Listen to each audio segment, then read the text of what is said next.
Pernah dengar suara sendiri di rekaman terus mikir, ini suara gue?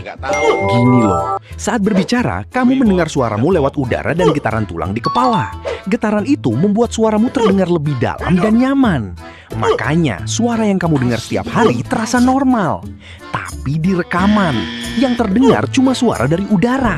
Jadi suaranya terdengar lebih tipis dan asing. Makanya, banyak orang kaget saat pertama kali mendengar suaranya sendiri. Tenang, yang aneh bukan suaramu.